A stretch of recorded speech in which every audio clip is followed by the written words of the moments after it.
I will ask Congress to pass legislation ensuring that drug smugglers and human traffickers receive the death penalty. The drug cartels and their allies in the Biden administration have the blood of countless millions on their hands. Millions and millions of families and people are being destroyed. A trusted hospital director, a quiet neighborhood in Seattle, and a raid that shattered everything. What FBI and ICE agents uncovered in the director's home exposed a secret buried deep below his perfect life. A secret room, a drug cache, and a discovery too perfect that can't be ignored. But the worst part of this raid was yet to come. Tonight, a local doctor and medical expert specializing in addiction services is facing federal charges himself for allegedly importing cocaine and heroin. October 27, 2025. The sky was still dark and the air freezing when at exactly 5:27 a.m., a cordon of federal agents from ICE and FBI descended on a quiet home in North Seattle. Its owner, Dr. Lawrence Whitlock, a renowned hospital director with an impeccable reputation. A simple look at his home showed no signs of his involvement in any form of crime. The hallways were adorned with family photos and degrees. It was a whole picture of stability, professionalism, and respect. As agents moved through the living room, kitchen, and bedrooms, all seemed to check out. No one would have guessed that a deeper look into the house would reveal something far darker than just a successful medical career. Within minutes, the facade that Dr. Whitlock had presented began to crumble as the agents started descending a narrow staircase to the basement. On reaching the basement, they found 50 pounds of heroin, enough to kill about 500,000 people. That's about 61% of Seattle's entire population being at risk of being wiped out. Next to the drugs was a heavily secured weapons cache, rifles, handguns, and ammunition crates bearing the marks of cartel connections. This was unlike any other raids. It seemed as though straight out of a crime thriller, except this was real life, and the man who owned the house that was at the center of the crime was supposed to be a beacon of hope for this community. Then a shocker. A secret surgical chamber that had been tucked so expertly behind a false wall that it would have gone unnoticed if the agents had not decided to do a full sweep of the house. Right inside the room were stainless steel tables gleaming beneath surgical lamps. Also, there were rows of scalpels, clamps, and forceps sitting arranged with the kind of precision only a trained surgeon could maintain.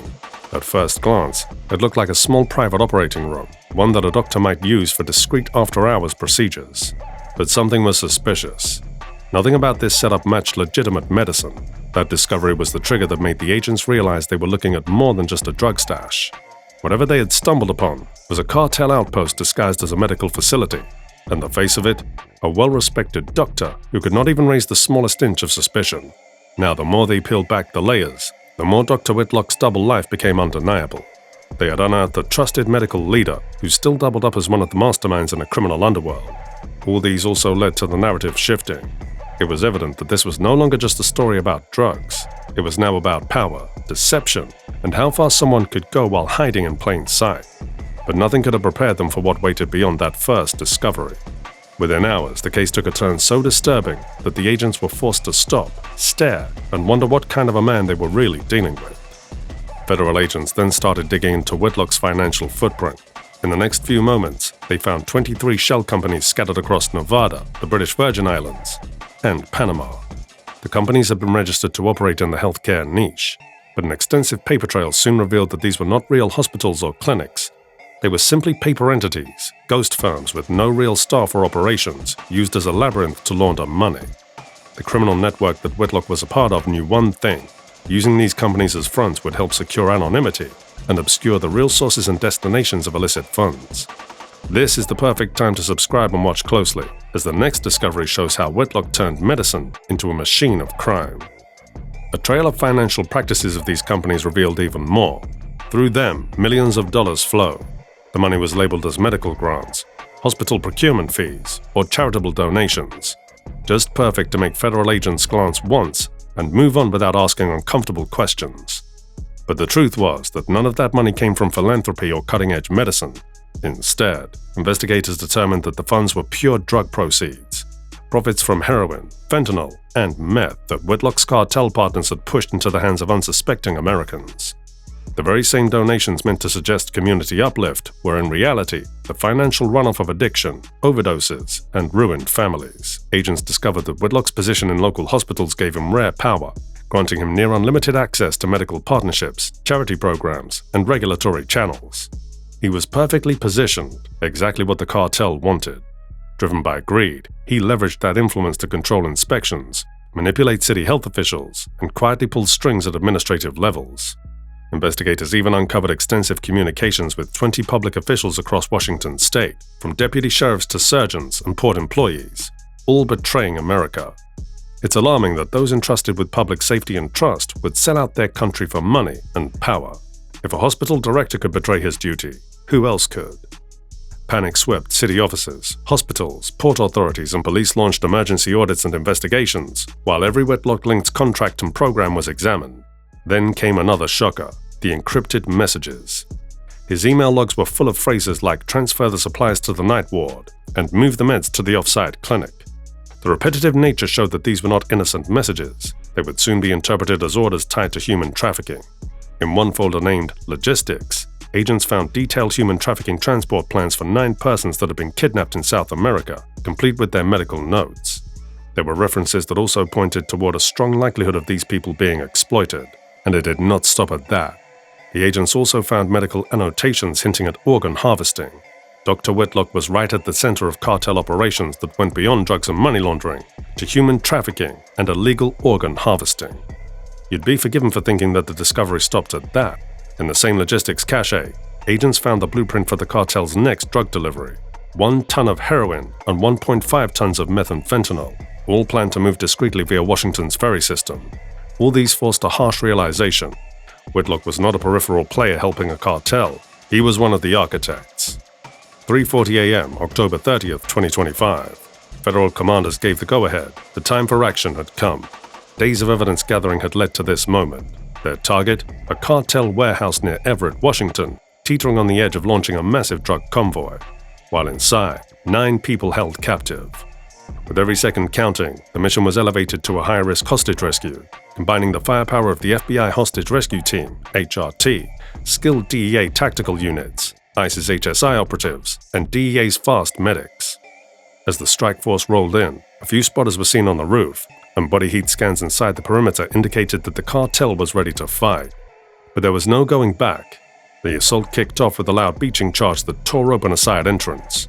Chaos then erupted as agents ducked under a hail of AK-47s, pistols, and crossbows modified for rapid fire, with flashbangs igniting sparks above. Cartel enforcers leapt from behind stacked pallets, throwing Molotovs, with some even striking with machetes. But the team of operatives soon proved that they were born for this. They countered swiftly, shields braced, pistols blazing, as they moved through the smoke-filled aisles. Outside, the chaos continued, as 3 cartel trucks tried to tear through the law enforcement perimeter, but a DEA armored vehicle blocked the lead truck as the agents shot at the tires. Above them, a helicopter spotlight painted the scene in stark white clarity. After about 7 minutes, the chaos died down. Agents then proceeded to cut open a reinforced shipping container. Contents of the container? All 9 hostages, bound but alive. Eventually, the strike force took stock: 2.5 tons of drugs, dozens of firearms, and a criminal network bleeding out by the second. What started as a raid in North Seattle quickly grew into one of the largest corruption and trafficking investigations in Washington state history. The operation had proved one fact beyond doubt. This was the beginning of the end for a cartel empire built under the cover of medicine. When agents finally sat down in the evidence room, nobody expected the investigation to widen as rapidly as it did. With each document analyzed, it became increasingly evident that Whitlock had not been responsible for corrupting only a handful of people. Piece by piece, investigators realized he had built an entire ecosystem of cooperation that spanned far beyond what anyone initially imagined. The network was so extensive and so deeply connected that even senior experts admitted it would take months to fully purge his influence. Every agency he had quietly infiltrated needed to be dismantled layer by layer before the damage could truly be undone. Then, another problem started cropping up. As these details leaked to the public, a wave of unease swept across the city and state as a whole. In fact, the realization that a respected hospital director had managed to build and maintain such a sprawling criminal network without raising alarms shook communities well beyond Seattle. People across America began asking the same unsettling questions. If something this elaborate existed right under the nose of regulators and administrators, how many other networks were silently thriving in other cities?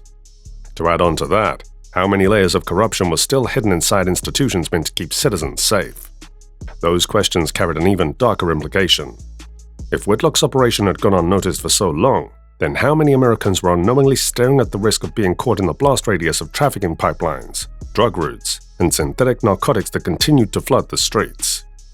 Parents, teachers, healthcare workers, and public officials also started voicing their fears. They pointed out that the overdose crisis, already devastating communities in America, might be fueled by other undetected rings operating with similar precision and institutional access. However, the system was quick to reaffirm its effectiveness and sheer ruthlessness to those attempting to destroy the lives of Americans. Within days, the hammer dropped. Federal prosecutors announced 31 indictments, many of them targeting public employees who had quietly opened doors for Whitlock's criminal machine.